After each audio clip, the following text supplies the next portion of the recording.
3, 2, 1. Não, agora quer saber. Agora vamos gravar. Grava, pô, o que você quer falar? 3, 2, 1, não, por quê? Não, eu ia dizer, gente, que eu vim pra entrevista morrendo de medo do Alex, entendeu? Porque ele é muito engraçado. Eu falei, gente, o Alex vai tirar onda que só. Mas tá bem quietinho. Tá tranquilo, é o espírito do Natal, é o espírito do Natal. Bom, linda canção, é maravilhosa. Aliás, quem gravou também foi o Juliano Som. Também gravou essa canção, um CD lindo. Bom, aproveitar esse gancho aí seu. Em 2011 foram de muitos acontecimentos, inclusive uma história intrigante aí comigo e Ana Paula. Eu queria falar disso. Vou. Meu Deus, é de Deus. Porque eu falei, eu tô orando por esse momento aqui que você falou, tem gente que ora, né? E você ligou pra gente, a gente tava num momento de oração maravilhoso. Aí eu falei, Deus, o Senhor quer usar a gente? Aí o Senhor me trouxe essa história. De como a gente se conheceu, da forma mais trágica possível. Mas então, eu quero falar disso aqui, porque eu acho que pode ser interessante para as pessoas entenderem que as diferenças e uma boa conversa, as coisas podem se acertar, né? Porque talvez a coisa mais improvável na sua cabeça é de você estar aqui hoje, num balaio. E eu vou ficar do seu lado. Peraí. Agora o programa é meu. Não, gente, peraí que a Branca de Neve tá chegando. Não, mas sabe, vou contar esse caso pra vocês. Quase ninguém sabe disso. Pois é, agora vão saber. Mas os nossos seguidores ali no Twitter. Então. Bom, gente, vou falar isso porque a história terminou de uma forma muito linda, graças a Deus. Aliás, a história nem terminou, a história continua. Amém, bonita, né? Deus. Tem muita coisa pra acontecer ainda. É verdade. Você vai ter que me aturar lá no céu, hein? Então, mas essa parte é a parte melhor de todas. Então, gente, estava eu num sábado à tarde, com a mente vazia, estava de greve na escola. E aí, ociosa, e aí eu fui falar besteira no Twitter, né? O Alex estava no programa super animado, lá no balaio e tal, falando. E aí eu falei algumas coisas, julguei o Alex ali no Twitter. Gente, foi quando eu pensei assim, poxa, a minha opinião realmente tem alguma importância, porque foi um movimento tão grande, eu jamais pensei que aquelas palavras duras que eu usei com o Alex ia causar tanta repercussão. Eu falei, gente, a gente tem que ter muito cuidado com o que a gente fala, né? E aí no mesmo dia, sábado de madrugada, o Alex mandou uma mensagem. Olha aqui, vamos conversar, não sei o que, isso não tá certo. Aí eu, meu Deus do céu, ele leu meu Twitter. A gente não se conhecia, né? A gente não se conhecia. Mas sabe o que é o lance? Tipo assim, eu não lembro qual foi a brincadeira, mas é alguma coisa que eu fiz no balaio também, e o programa ao vivo. E o balaio, eu acho que muitas vezes, a gente andou por linhas que poderiam ter sido evitadas. Talvez esse dia aconteceu isso. E tanto é que em 2012 o balaio vem bem diferente, não vai perder a sua essência da simpatia, da alegria, mas vem um pouco mais concentrado assim, nas coisas que realmente são importantes. Talvez nenhuma dessas brincadeiras infelizes você se sentiu agredida e falou algo no Twitter. Eu não teria acesso mesmo se não tivesse pessoas botando pilha. O problema é esse, assim, tem pessoas que querem a briga, elas não querem colocar para esclarecer, elas querem ver o circo pegar fogo. Então essas pessoas maldosas que começaram a mandar para mim, e começaram a... Vocês viram que a Ana falou do Alex? E começou a ter esse movimento todo em volta disso. Eu não te conhecia, assim, já te conhecia, obviamente, te vendo no programa, te ver cantando, mas eu não te conhecia. Claro, você que tá segurando o microfone. É meu entrevistado. Eu não te conhecia, de conversar, de bater um papo, né? E eu achei estranho, eu falei assim, peraí, mas de onde que ela tá tirando isso? A gente nunca trocou duas palavras, Mas aí foi, tipo assim, por saber da sua vida e acreditar na sua vida, eu falei, não, tem uma coisa errada. E onde eu mandei, falei aqui, olha, você tem direito de falar o que quiser, mas deixa que fale comigo. Por que você tá falando através de uma rede, expondo uma situação, sendo que a gente nunca se falou, né?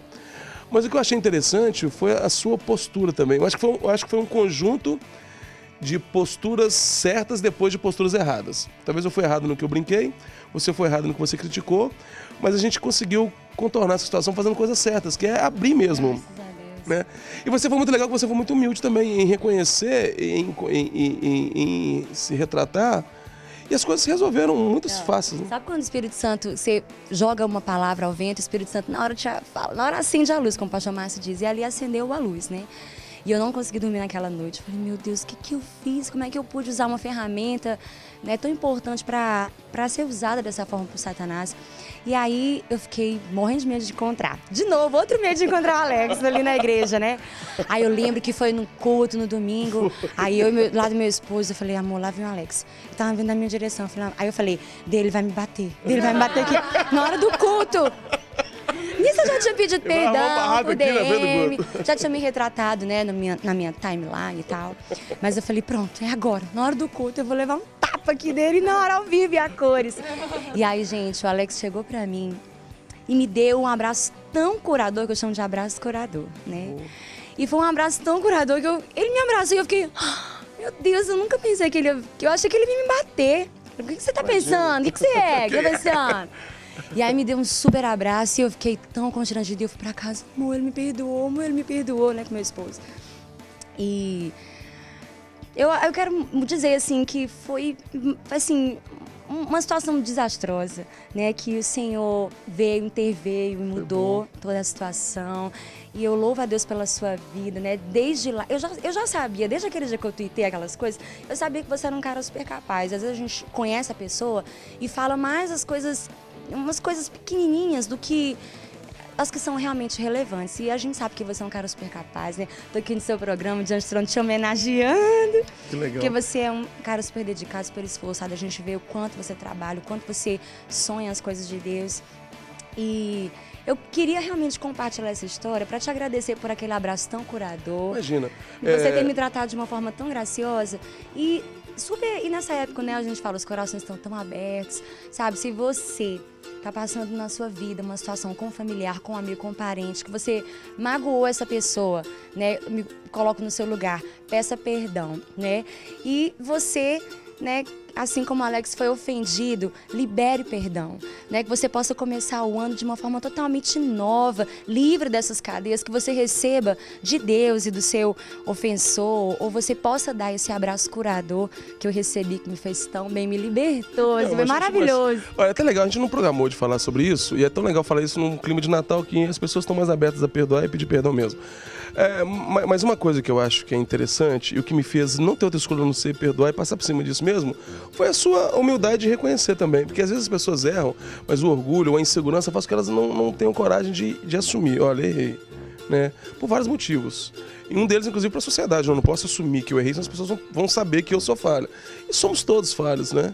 E você, em momento nenhum, sustentou as palavras que você tinha colocado no Twitter. Rapidamente você teve humildade de reconhecer e se retratar. E eu vi honestidade nisso, e é por isso que foi tudo muito verdadeiro. E eu acho legal, e aí eu queria aproveitar essa oportunidade e dizer o seguinte: tem pessoas que usam do bem para fazer o mal. Como assim? Às vezes as pessoas usam até esse gesto de pedir perdão para falar coisas que ele teria coragem de falar e não falaria numa condição normal. Tipo, eu quero dizer que eu sempre te achei metida, sempre te achei horrorosa, sempre achei, por que você me perdoe? Eu tenho dificuldade com você. E às vezes a pessoa não quer pedir perdão, cara. Ela quer falar com a outra que ela achava a outra metida, que ela achava que a outra era snob, que ela achava que a outra era estúpida. E, cara, quando a coisa é verdadeira e ela parte de uma intenção mesmo de se resolver, de envergonhar o inimigo, e eu acho que ninguém perde com isso. Nem quem reconhece que errou, nem quem tomou a pancada e dá o outro lado, vamos dizer assim. Porque quando é honesto, as coisas funcionam bem, ninguém fica envergonhado, fica todo mundo muito bem. Eu acho que é uma situação que hoje não existe constrangimento, nem da minha parte, nem da sua, porque foi algo bem resolvido. E nós não precisávamos ser amigos para resolver isso. A gente simplesmente foi verdadeiro, assim. E aproveite esse tempo, assim, de Natal, que as pessoas estão um pouco mais sensíveis. Acerte isso. Na época que a gente tinha um programa na rádio, Extra, a gente criou um quadro chamado Perdão. Que a gente fazia o seguinte: se você tem dificuldade de pedir perdão pra alguém, nós vamos pedir por você. Então a gente botava a música lá do Luiz Arcanjo, que é muito legal, sobre perdão.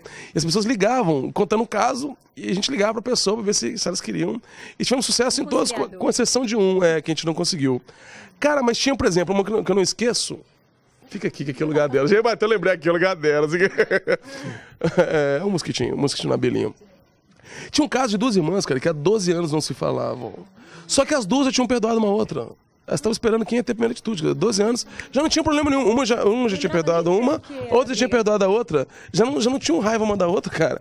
E demoraram tanto tempo. E o programa, eu tenho muito orgulho desse momento do programa, assim, que a gente conseguiu fazer as duas se reunirem e já estava resolvido, cara. Então, assim, cara, não tem vergonha nenhuma em pedir perdão, não tem vergonha nenhuma em reconhecer.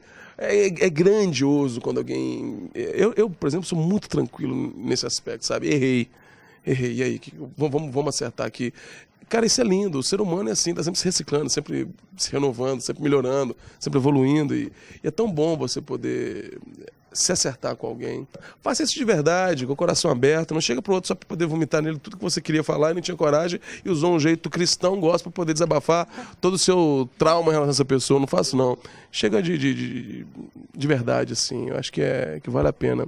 Quer dizer que você é muito querida, viu? Eu falei, será que eu toco nesse assunto? Será que eu não toco? Aí, pronto, você falou, eu falei, é de Deus mesmo. Não, essas coisas são coisas comuns, não tem que ter muito pudor pra falar. É normal, coisa do dia a dia, que acontece com qualquer pessoa. A gente não tá livre de situações como essa. E principalmente falar de algo que o final, que não chegou ao final, mas que a continuação da história é muito boa. E talvez nós não teríamos, eu, por exemplo, eu tenho uma simpatia muito grande por você, um carinho, um respeito muito grande. E talvez nem teria isso se não tivesse acontecido isso. Seria mais uma pessoa que eu vejo de vez em quando. E essa situação acabou gerando um sentimento que talvez não existiria se não fosse por ela. Poderia ter sido pior? Poderia, mas graças a Deus ele foi bem. E eu sei que muitas coisas boas irão acontecer. Palmas pra Ana aí, que é essa gracinha. Branca de Neve! Perdão!